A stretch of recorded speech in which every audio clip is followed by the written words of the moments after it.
Olá, pessoal! E nós novamente com o podcast Comer Bem Pode. E hoje eu tenho o prazer de estar entrevistando essa psicóloga maravilhosa para conversar um pouquinho mais sobre depressão, sobre esse setembro amarelo. Tudo bom, Lu? Muito obrigada por você estar aqui. Paula, é um prazer, eu que agradeço o convite e realmente, né? Setembro Amarelo é um mês muito importante, muito relevante para a saúde emocional. Me diz uma coisa, me diz um pouquinho da sua história. Você é psicóloga? Eu sou Para todo mundo te carioca, conhecer. eu sou nascida no Rio de Janeiro, sou formada em Niterói, na FAMAT, eu tenho 16 anos de formada, eu sou especialista em terapia cognitivo-comportamental, que é a área que eu atuo com abordagem. E eu estou nesse ramo de clínica há 3 anos, mas eu sou formada há 16, a minha carreira se baseou na organizacional, onde eu fazia os processos seletivos, eu trabalhei com consultorias, inclusive um grande mercado aqui de Dourados foi eu que fiz.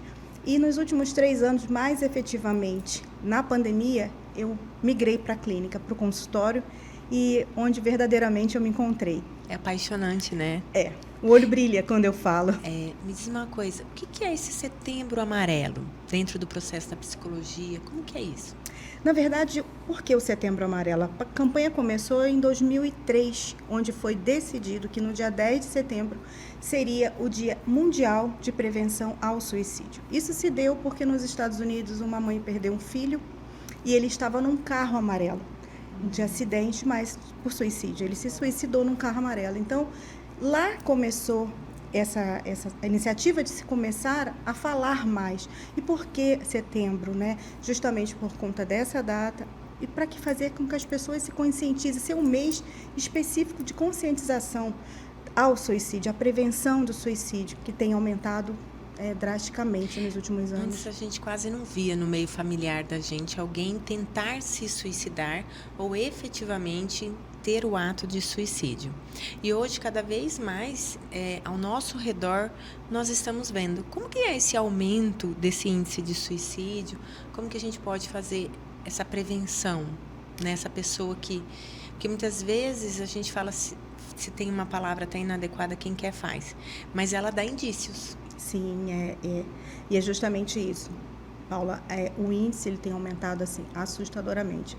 A gente está falando aí de cerca de 98% de aumento de um número muito grande de suicídios. Nossa. E dentre esse número, né, esses 96% de casos, eles estão relacionados aos transtornos mentais.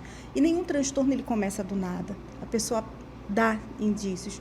Mas, infelizmente, hoje ainda muitas pessoas acreditam que a depressão, que é o maior fator de suicídio atualmente, é mimimi.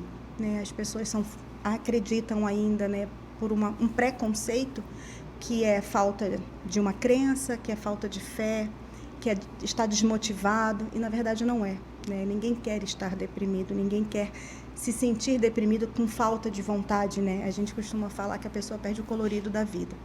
Ela dá indícios sim, né? E é uma série de fatores. O primeiro ponto é você estar atento, até mesmo você, para saber se você está bem ou não, porque são muitos fatores relevantes que levam ao estado depressivo, que levam a pessoa a ter depressão. E a depressão é uma doença grave e como tal ela deve ser tratada. E os indícios, eles variam, né? Falta de vontade, perde a vontade de tudo, porque é diferente de você estar triste. Quando a gente está triste, a gente sabe o motivo da tristeza. Eu perdi alguma coisa, eu me separei, eu perdi o meu emprego, estou com um filho doente. Faz parte da vida, Faz né? parte da vida, são as situações da vida. Você está num período de tristeza e você pode também passar um período de estado depressivo. Agora, a depressão, a pessoa leva semanas com uma depressão profunda, um sentimento profundo de tristeza e que ela não consegue saber de onde vem. E ela começa a perder apetite ou muitas das vezes ter episódios de... Voracidade alimentar. Exatamente, voracidade alimentar. Ela não quer mais sair, ela se isola. E já no estado mais avançado, ela não come, ela não toma banho, ela não faz a higiene dela. Então, ela vai dando indícios e, assim, às vezes a vida é tão corrida que a gente não para prestar atenção principalmente com os nossos filhos, né? Que é o índice maior, é na fase de entre 15 e 29 anos. É o maior. É muito sério, É né? muito sério. E eu leio um fato onde a adolescência hoje, ela finaliza aos 30 anos, né? Exatamente. Depois do DSM-5 que eu li, eu falei, nossa, isso incorpora tantos fatores, né? No âmbito ao qual eu trabalho, na ação em nutrir, a gente busca o equilíbrio do corpo, da mente, do espírito, o aterramento do solo, numa centralização de uma busca da melhor, do mais rodado possível, né? Do mais equilibrado possível. E quando isso sai um pouquinho, a gente busca auxílio, né? Exatamente. E essa busca do auxílio, ainda nós temos um preconceito muito grande, né? Viram para mim e falam assim, não, mas eu não tô louca, eu não vou para psicólogo. Muitas vezes quando eu faço encaminhamento, eu solicito a ida, né? Falo, mas você sabe a importância de se conhecer? O psicólogo, ele ensina um autoconhecimento, né? Como que quem está em casa e sente que está nesse processo que nós estamos conversando, como que eu posso falar para eles que eles precisam ir a um profissional, um profissional psicólogo para um acompanhamento? Paula, você concorda que para a pessoa querer, inclusive, a começar a olhar para a sua alimentação, para ela fazer uma atividade física, para ela mudar alguma coisa, ela primeiramente precisa estar bem, né? Não é eu ir para a academia para ficar bem, eu perder peso para eu ficar bem. Não, ela precisa estar bem com ela para ela querer isso. E quando a pessoa está nesse processo depressivo, ela não quer nada disso. E nem quer, a maioria das vezes, escutar ajuda. Mas quem que tem que estar atento a isso é quem está ao lado. Oferecer o seu tempo, coisa que a gente também não tem atualmente, é tempo, né, para ouvir, se mostrar disposto. E quando você perceber que essa pessoa não está reagindo à sua atenção, à sua disponibilidade a ela, é oferecer sim, porque o profissional está ali, o profissional de psicologia, os psiquiatras, para atenderem essa demanda, porque às vezes a gente não consegue nem saber o que falar, né? E falar de depressão também é importante para uma pessoa depressiva. Mostrar para ela que você está atento. E a partir daí, você oferecer ajuda. Vai com ela, segura na mão. As pessoas falam, mas terapia é caro. Mas, infelizmente, outras coisas são tão caras e a gente investe tanto, né? E se você não olhar para a sua saúde emocional, procura um CAPS, né? Lá tem atendimentos. Ah, mas a fila é grande. Então tenta atendimento de universidade, tabela social, muitos profissionais trabalham com tabela social, mas o importante é você mostrar que você está ali para ouvir, mas que também está ali disposto a ajudar a ir com. E o quanto antes buscar esse auxílio, né? É fundamental. Porque a gente sabe que o índice de suicídio é altíssimo e um dos maiores fatores é a depressão, né? Exatamente. Como agir diante disso? Olha, hoje a depressão, ela está, como eu falei anteriormente, ela lidera o ranking, né, do suicídio, atrelado a outros transtornos, né, bipolaridade, Distimia é uma depressão. Sim, exatamente, mas a depressão hoje porque, na verdade, o depressivo, ele não quer tirar a vida. A pessoa que tira a vida, porque está em depressão, ela não quer perder a vida, ela quer tirar aquela dor, porque a dor, ela é angustiante. A pessoa ela não ver a luz no fundo do túnel para ela. Então, vamos frisar isso. Então, quem provoca o suicídio, ela quer tirar uma dor. Exatamente. Dor essa. Então, às vezes, se eu tenho uma pessoa buscando, conversando, falando para mim que quer tirar aquela dor, eu preciso me atentar. Perfeito, Paula, perfeito. Você precisa estar atento às falas, né? Principalmente quando a pessoa começa. Porque o depressivo, ele tem falas de suicídios, né? De tirar a própria vida. Ela dá indícios e ela fala, por mim, não tem mais por que ficar aqui. Nessa vida não tem mais graça, né? Ele fala, dá esses sinais repetidas assim. vezes. Exatamente. Aí as pessoas falam assim ainda, eu escuto, né? Quem quer fazer não fala. Faz, mas não é assim. Ele dá avisos, pede socorro. Porque esse suicídio, ele não é só daquela pessoa. Não. É de toda a família, o envolto e a sociedade. É muito mais sério do que as pessoas possam um dia imaginar. E, infelizmente, a depressão, ela não tem cura, né? Ela precisa ser é monitorada. O tratamento, ele pode durar semana, meses, até mesmo anos com Eu medicamento. falo que tem uma remissão. É exatamente Eu isso. falo assim, como as doenças crônicas, as doenças reumatológicas, você consegue tratar, manter esse tratamento e estar em remissão. Porém, o acompanhamento e o tratamento é para a vida inteira. É exatamente isso. Né? É um estado emocional que ele pode ter episódios, né? Se você passar por um estresse, se você tiver uma perda muito grande, porque também são esses episódios que geram a questão geram uma pessoa se tornar, fazem com que essa pessoa possa entrar numa depressão. Uma dor que ela não consegue lidar, uma perda muito grande, muitas vezes um ganho excessivo de peso, né? Inclusive a gente estava falando o quanto é importante você cuidar do seu corpo num todo, alimentação, exercício físico, porque a vida não é fácil. Não, nós temos temos assim, aqui um assoberbamento de tarefas e atividades, exatamente, né? Até mesmo para as crianças, um N de horas de estudos, de trabalho, Isso de mesmo. tarefa, de querer que nós desenvolvemos melhor essa criança, esse adolescente, este adulto no mercado de trabalho que cada vez nos exige mais, né? Na busca de uma perfeição que não existe. Exatamente. Né? Isso que se a gente fosse enumerá-lo, os fatores que levam a esse processo de depressão, o que a gente poderia elencar? Olha, são alguns fatores, né? Já tem estudos dizendo que são algumas alterações, né?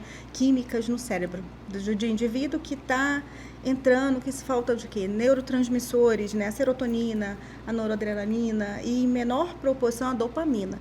São neurotransmissores que estão em deficiência. Mas atrelado a isso, a gente tem uma série de outros fatores, que é histórico familiar, né? Como eu falei, excesso de peso. Às vezes também disfunção hormonais são importantes serem verificados, ou também traumas físicos, emocionais também, pessoas que não conseguem passar por uma perda muito grande, por um trauma de infância, que às vezes ela não foi tratada e isso volta em algum momento da sua vida, né? Por isso a importância do acompanhamento, né? De se você sinalizou que você não está bem, procura logo e vai buscar antes que se instale realmente aí uma depressão mais difícil de ser tratada. E a questão da medicação, por que tem que ser medicação? Gente, como eu falei, se tem alteração química de neurotransmissores, você precisa de uma medicação para impulsionar que esses neurotransmissores eles voltem a funcionar da maneira que são necessárias para a gente voltar a ver o colorido da vida. Porque assim, não vai deixar de ter dificuldade. A terapia não vai fazer você ver a vida colorida o tempo inteiro, não. Ela vai te ajudar a passar por esses processos com mais compreensão dos seus próprios comportamentos. Mas uma medicação bem prescrita por um psiquiatra Exatamente. com bom conhecimento, em que você tem afinidade com esse profissional, eu tenho, graças a Deus, parcerias maravilhosas que a pessoa é outra em 20 dias. É exatamente isso. E outra coisa... Paula, é importante ter esse esclarecimento que essa medicação só vai ser prescrita por um psiquiatra e que ele tem que ser acompanhado por um psiquiatra, na maioria das vezes quando a gente está falando aí de excesso ou muita perda de peso, por uma nutricionista e um terapeuta. Então tem que ser um conjunto que a gente chama de um tratamento Ninguém é multidisciplinar. sozinho, né? Não é. E a gente está percebendo também, como eu falei aqui, que o índice, né, da idade é entre 15 e 29 anos, um maior número de suicídio entre adolescentes. Um fator muito relevante são as redes sociais, infelizmente, que também é um dos pontos que leva a pessoa a se tornar depressiva. Eu observo muitas vezes que nós, enquanto pais, usamos da rede social como um auxílio na educação e que, na verdade, não deveria ser desta forma. Usam como uma fuga também muito grande, né? O computador, os jogos.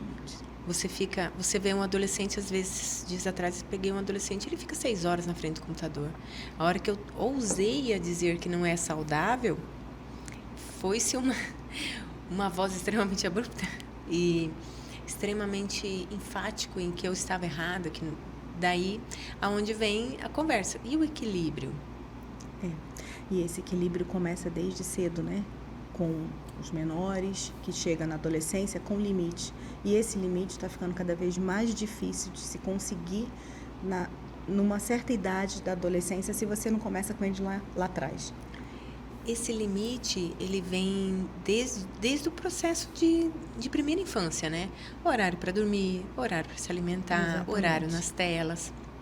Eu vejo as minhas crianças têm limite para telas e tudo mais. E aí ele diz, mas o meu amigo pode. Aí eu sempre falo assim, então, mas o seu amigo não tem a mesma mãe, o mesmo pai que vocês têm. Então, neste momento, a mamãe gostaria que vocês não ficassem em telas. Neste momento vocês vão fazer tal coisa, neste momento vocês vão fazer tarefa, depois da higiene, existe toda uma rotina lá em casa, e assim, só que é interessante que eu vejo resultados. A rotina faz com que essa criança seja mais feliz. Exatamente. Eu, pelo menos, amo rotina, eu sou uma pessoa que adoro. Sim, porque eles vão lidar com mais facilidade essa vida que é cheia de rotinas, é cheia de regras, é cheia de não. Né? Eu costumo falar que a vida tem muito mais não do que sim. Então, se você não ensina essa criança a receber o não e ter limites e a rotina, enquanto criança, dificilmente ela vai conseguir lidar bem com isso na adolescência e vai ser um adulto mais difícil ainda de receber não dos professores na faculdade, dos próprios chefes na vida, né? Então... Eu tive uma colega que o primeiro não que ela recebeu foi de um chefe, levou, traumatizou. Eu falei pra ela assim, e depois? Nossa, eu demorei mais de semanas para conseguir entender por que daquele não, porque nunca tinha recebido um não na vida. Exatamente. Aí eu falei assim, mas minha filha, como você nunca recebeu não?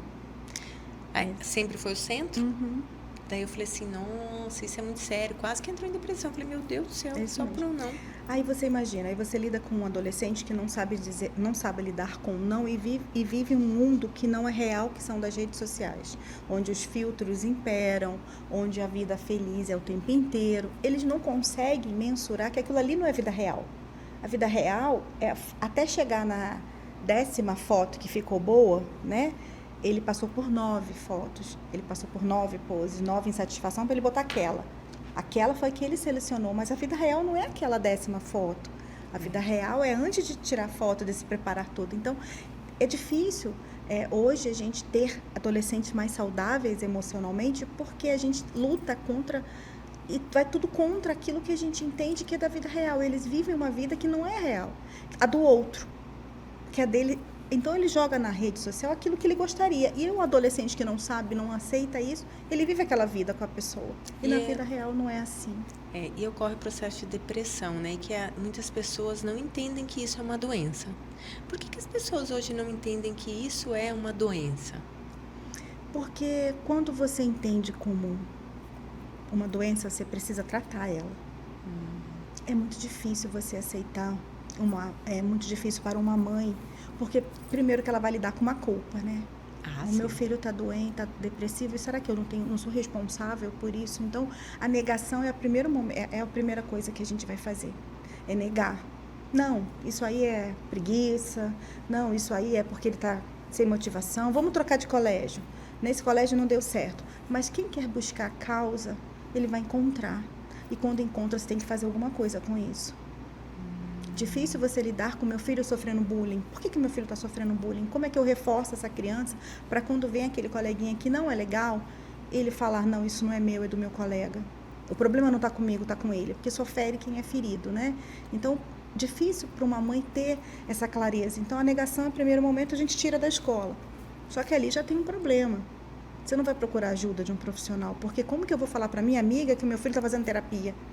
Ou que o meu filho está no psiquiatra tomando medicação? Nossa, eu tenho tanto orgulho de trabalhar a mente dos meus filhos já desde a infância. Mas é importantíssimo, porque antigamente você via falar em bullying, Paula, as pessoas chamam... nós sofremos um monte e está tudo certo. Exatamente, a gente está aqui. Porque assim, a gente não tinha mas existem esse bombardeio. Claro que existe. Outro dia mesmo eu fiz uma postagem muito interessante que não tinha ansiedade, mas os nossos lápis respondem por isso. Realmente, a gente tinha como extravasar, mas era de outra forma. Eu, enquanto mãe, como que eu vejo esses sintomas? Ou enquanto pai, ou enquanto vovó, ente querido, cuidador dessa criança, desse adolescente, desse adulto. Quais são os sintomas que eu vejo? O que é muito importante, Paula, hoje, a gente tem uma preocupação de invadir a privacidade dos nossos filhos. Antigamente, os meus pais não tinham isso. Minha porta do meu quarto sempre foi aberta. Primeiro que rede social e computador não era assim como é agora, né? A gente está falando aí dos anos 70, 80. Então, não vamos comparar. Mas, hoje em dia, dentro da minha casa, quem põe os limites sou eu para o meu filho. Primeira coisa, voltamos lá na questão do limite. Eu vou entrar no quarto do meu filho, sim. Eu vou dar liberdade para ele. Mas, assim, eu preciso saber o que ele está fazendo. Ah, sim. Com quem ele está falando. Que jogos é esse que meu filho está jogando? Tudo bem, vamos deixar jogar, como você falou, tem regras, tem horário, tudo tranquilo, mas assim, eu preciso saber com quem meu filho está andando. Talvez nem todo mundo vai gostar do que eu vou falar, mas eu gostei de uma história onde o pai virou e falou assim, pediu pro filho não ficar com as portas fechadas. Primeira vez pediu, segunda pediu, na terceira ele foi lá, tirou as tarraxinhas da porta, guardou a porta, pronto.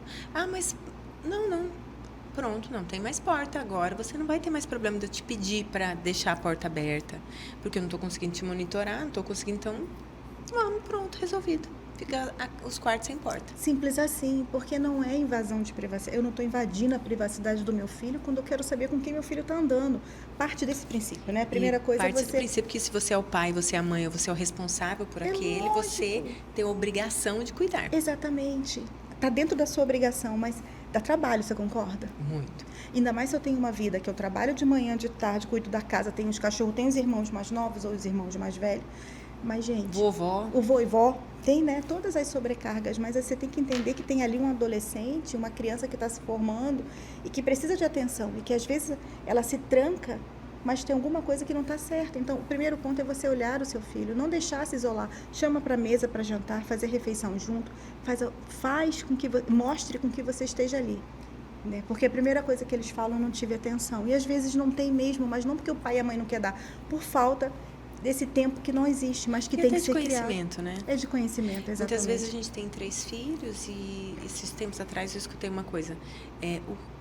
A atenção, ela não é no plural, ela é no singular. Exatamente. E no individual. Então, nós deveríamos ter tempos para esse filho, tempos, 1 horinha, 2 horinhas semanais para esse filho, depois para esse outro filho, depois para esse outro filho. E isso me tocou, porque em muitos momentos eu fazia junto as atenções para os filhos. Os 2. Eu tenho 2 filhos, os 2.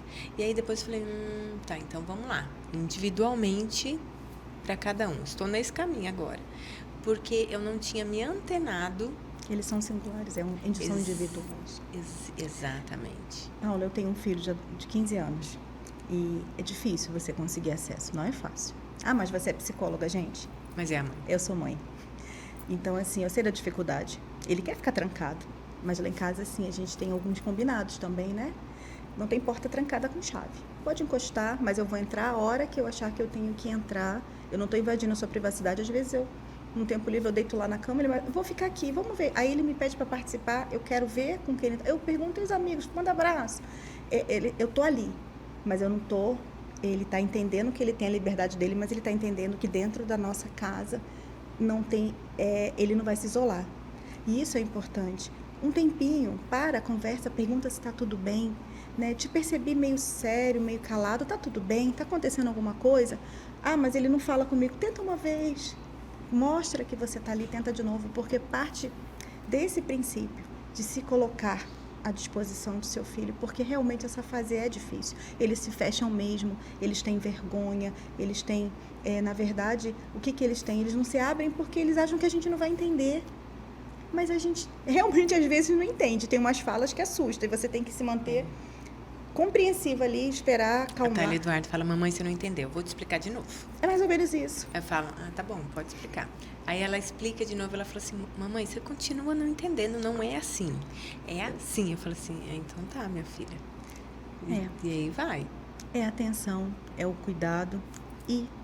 mais do que isso, oferecer ajuda se você perceber que você não está conseguindo. E não é vergonha você levar seu filho no psiquiatra para ele fazer uma boa anamnese, para realmente, depois de um diagnóstico fechado, começar um acompanhamento. E tudo bem, remédio não é para sempre, dependendo se você pegar no início.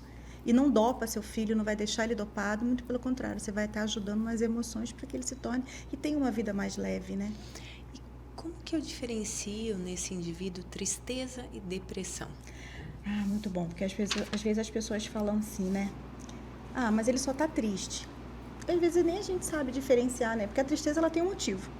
A pessoa sabe por que ela tá triste, como eu falei anteriormente. Eu tô triste porque eu levei um não de um namorado, da minha namorada, do meu namorado. Meu chefe me chamou a atenção por algo que eu achei que foi injusto. Ou mesmo o meu casamento não está bem, ou eu me divorciei, não passei na prova que eu tanto queria. Tem A pessoa sabe por que ela está triste. Agora, a depressão é uma tristeza profunda, que muitas vezes sem conteúdo.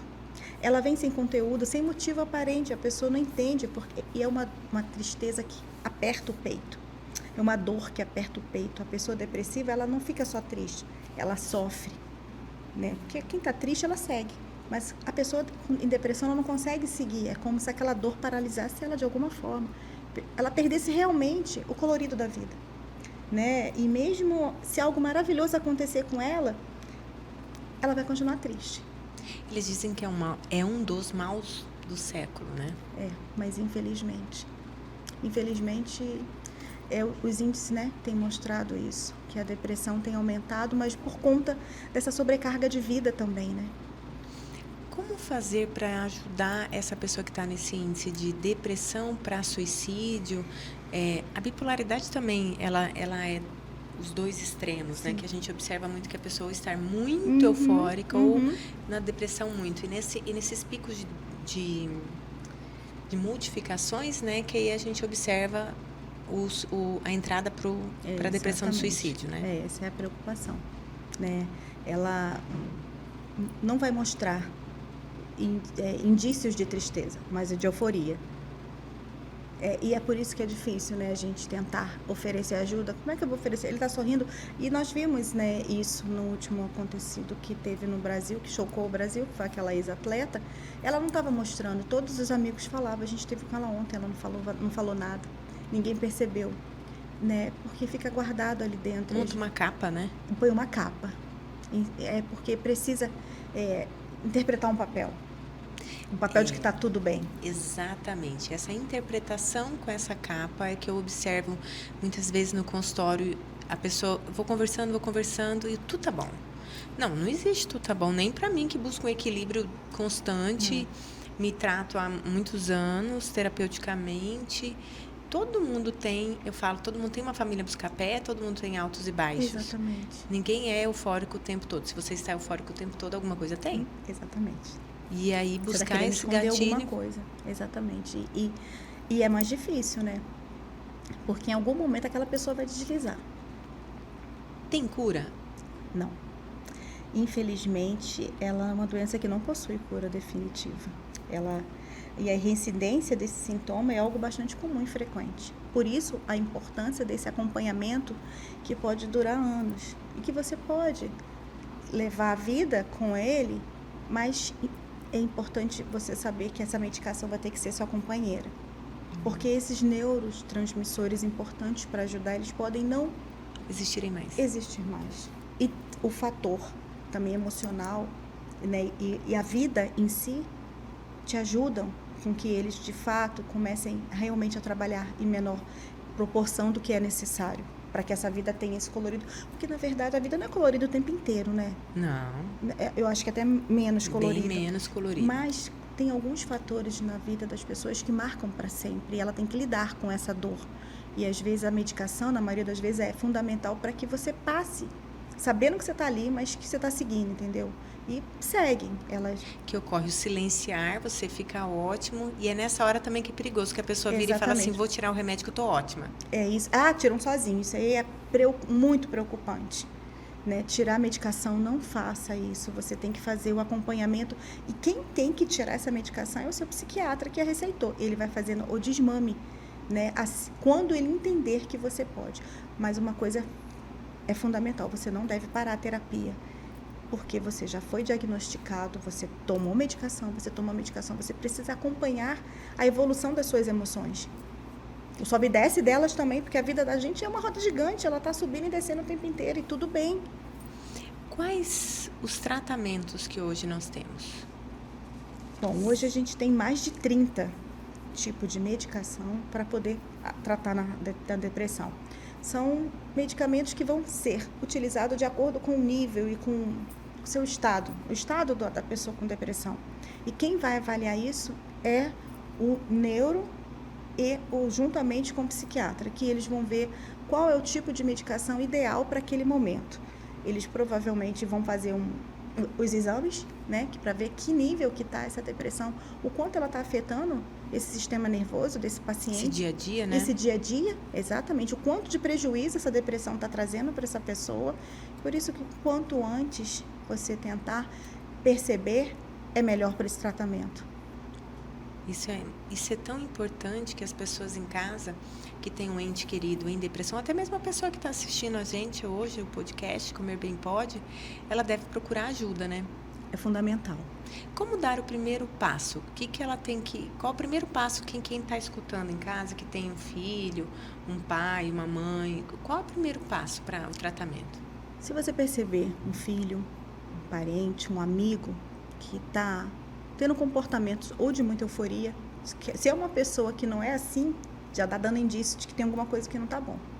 Ou se calor muito, se está se fechando, dizendo não para os convites para sair com os amigos, dizendo não para a festa, preferindo se isolar, coisa que essa pessoa não fazia antes. Se fechando muito, a gente fala que se fecha no casulo, né? Não querendo responder mensagens, não querendo participar mais, mostrando que realmente perdeu a motivação, né? Perdeu a vontade de se viver. Oferece, primeiro, um acolhimento, escuta. Né? Oferece que está ali, fala o que está sentindo, pergunta. Mas se você perceber que a pessoa não fala e que não está indo, oferece levar para um psicólogo, procura um profissional da área de saúde. Não oferece de cara um psiquiatra que pode assustar. Vamos no psicólogo. Você já pensou na possibilidade de procurar uma terapia para falar sobre isso com um profissional? Porque tem pessoas que ainda têm o preconceito de falar assim, eu não vou falar da minha vida para um estranho. Mas, gente, a gente estudou para isso. E o profissional, ele não vai ter julgamento. Explicar que ela pode falar o que ela quiser, porque ali ele está falando com um profissional que não tem um pré-julgamento sobre nada, que ele só está ali disposto a ajudar ele nas suas emoções. O primeiro passo é pedir ajuda. Muito obrigada. Gente, esse podcast foi maravilhoso.